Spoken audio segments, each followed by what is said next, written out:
బ్రహ్మంగారి మఠం మండలం నాగిశెట్టిపల్లె గ్రామ పంచాయతీ ఎన్ గొల్లపల్లి గ్రామానికి చెందిన వైఎస్ఆర్సీపీ నాయకులు పోకల మల్లికార్జునారెడ్డి, పంకా మల్లారెడ్డి, ఓబుల్రెడ్డి సుబ్బారెడ్డి, ఎన్ అశోక్ కుమార్ రెడ్డి, పోకల శివారెడ్డి వీరితో పాటు వారి అనుచర వర్గం ఎన్డీఏ కూటమి అభ్యర్థి పుట్టా సుధాకర్ యాదవ్ సమక్షంలో తెలుగుదేశం పార్టీలకు చేరడం జరిగింది.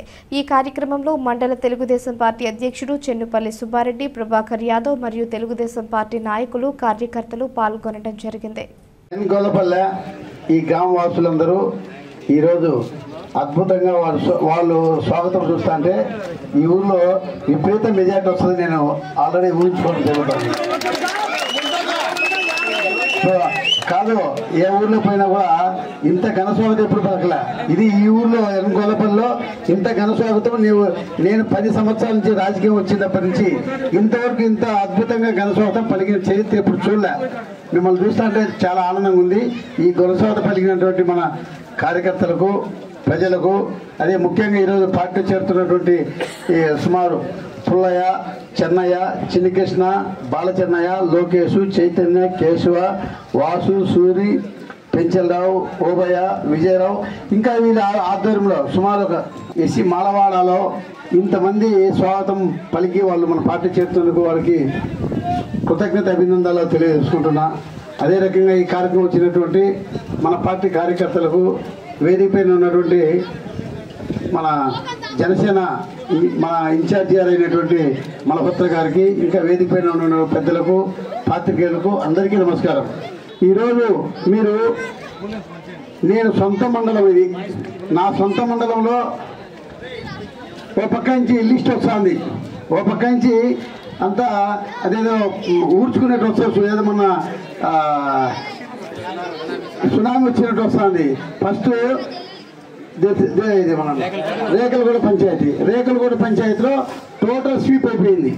అదే రకంగా ఈరోజు రెండోసారి ఇక్కడ ఈరోజు ఎన్గొల్లపల్లిలో ఎంత స్వీప్ అయిపోతుంది అంటే మేము మన మండలము, మన మండలవాసి అని చెప్పి అభిమానం ఈరోజు కలిసి వస్తుంది అందరికీ. 2014, 2019లో మనం పనిచేసాం. అయినా ఆ రోజు ఒక అవకాశం అని జగన్మోహన్ రెడ్డికి అందరూ అవకాశం కల్పించారు. ఈ జగన్మోహన్ రెడ్డి అవకాశం కల్పించిన తర్వాత మనం ఏ రకంగా అభివృద్ధి పొందాం.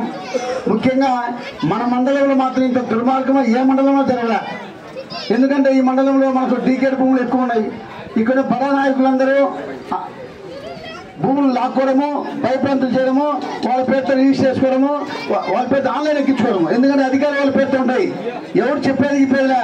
ఈరోజు ఇల్లు పెడుతుంటే ఒక వారానికి కల్లా వాళ్ళ పేరుతో మారిపోతాయి. ఇళ్ల స్థలాలు మాట్లాడి ప్రతి ఒకటి కాదు, వ్యవస్థ అనేది సర్వనాశనం చేసేసిండు. మీరు ఈరోజు చూస్తుంటే నాకు కూడా బాధ కలుగుతుంది. నా మండలంలో ఇంత అద్భుతంగా ఆఫీసర్లు చెప్పినా పలికే పరిస్థితి లేదు.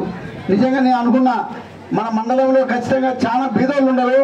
వీరికి ఇంతకుముందే ప్రభుత్వం ఏమన్నా మన మండలాన్ని ఏమైనా పట్టించుకోలే. ఎందుకంటే వాళ్ళు ఏమనుకునేదంటే ఈ మండలంలో ఎప్పుడు చూసినా కూడా 500 తెలుగు రఘురాముడి గారి మెజార్టీ వచ్చేది, 500 రవీంద్ర గారి మెజార్టీ వచ్చేది. అంటే 500 ఏదో వచ్చేది, వాళ్ళని పట్టించుకోవాలి, వచ్చేది 500 అని చెప్పి మనం పట్టించుకోలే. మేము వచ్చిన తర్వాత ఈ ఊరికి, మన మండలానికి అభివృద్ధి చేయాలని నేను ఎంతో తాపత్రపడినా. ఏమైనా సింగిల్ బెస్ట్ ట్రాన్స్ఫర్స్ ఇంకా ఇంతకుముందు ఉన్నాయా? అన్ని మండలాలు ఉన్నాయి కానీ మన మండలం లేదు. అంటే మనం పాపం చేసినామా? నేను వచ్చిన తర్వాత లాస్ట్ 2014 నుంచి 2019లో నేను సింగిల్ ట్రాన్స్ఫర్ తెప్పించినా లేదా? అన్ని మన మండలానికి అన్ని చోట్ల సింగిల్ ట్రాన్స్ఫార్మర్ చేయించిన. అదే రకంగా గురుకుల పాఠశాల, ఎస్సీ గురుకుల పాఠశాల సుమారు 25 లక్షల కోట్లతో 25 కోట్లతో ఒక గురుకుల పాఠశాల. ఎస్సీలు మన మండలంలో ఎక్కువ ఉన్నారు. ఎస్సీల పిల్లలు చదువుకోవాలంటే ఎక్కడ పోతారు, దూరం పోతారు అని గురుకుల పాఠశాల నేను తీసుకొచ్చిన. అది ఎంతో కష్టపడి తీసుకొచ్చిన. అదే సబ్ స్టేషన్స్ మన మండలంలో, మండలంలో లేదు, 132 సబ్ స్టేషన్ తీసుకొచ్చిన. ఇంకా చిన్న రోడ్లు ఎన్నో ఉన్నాయి. అన్ని రోడ్లకు నేను టెండర్ పిలిచారు. టెండర్ వేసే లేక నిలబడిపోయినాయి. ఇప్పుడు ఈ పనులు జరుగుతున్నాయి. అంటే మనసులో ఉండాలా, మన మండలవాసి గెలిపించుకోవాలని చెప్పి ఆశ ఉండాలా. ఇప్పుడు వేరే చోట పోయినా కూడా, ఎక్కడ పోయినా కూడా కాజీపేట పోతే కాజీపేటలో మెజార్టీ వచ్చింది. కాజీపేట పోతే రవీంద్రాడికి కాజీపేట మండలం మెజార్టీ వచ్చినాయి లేదు ఇంతకుముందంతా. అదే రఘురామరెడ్డి పోతే చాపడ మండలం నా మండలము మెజార్టీ వచ్చింది చెప్పుకుంటాడు. రఘురామరెడ్డి ఏమో నా మండలంలో మెజార్టీ వచ్చింది ఆయన చెప్పుకుంటాడు. రవీంద్ర ఏమో కాజీపేట నా మండలం నా మెజార్టీ వచ్చింది చెప్పుకుంటారు. మన మండలంలో నేను పోటీ చేసిన ఎమ్మెల్యే పోటీ చేసినా కూడా మన మండలం మైనస్ వచ్చినాయి.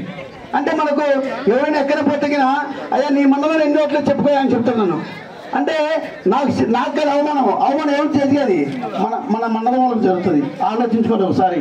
ఎందుకంటే మన మండలంలో మీకు మీ దగ్గరలో ఉన్నటువంటి వ్యక్తి మన మండలంలో మీకు ఈరోజు ఏ రకంగా మన మండల వాసిని అభిమానం వచ్చిందో నాకు కూడా మా మండలం చేయాలని ఆశ ఉంది, అభివృద్ధి చేయాలండి. ఎక్కడ కూడా బయట వాళ్ళు మాట్లాడతారు నాకు అవమానంగా అనిపిస్తుంది. అంటే వాళ్ళేమో మా మండలం మెజార్టీ వచ్చింది మా నాయకుడు అంటాడు, ఒకరేమో మా మండలం మెజార్టీ వచ్చి మా నాయకుడు అంటాడు. మీరేమో మీకు ఓటు చేసినా కూడా వాళ్ళకే ఓట్లు వేస్తాం కానీ మన మండలంలో పెట్టుకున్నాడు మనం ఎందుకు వేసుకోకూడదని మనకు అర్థం కావడంలే. మన మాసిని ఎవరైనా మన ఇంట్లో మన పంచాయతీ ఉంది, మన పంచాయతీ మనం అభివృద్ధి చేసుకుంటే మనకు బాగుపడతాం.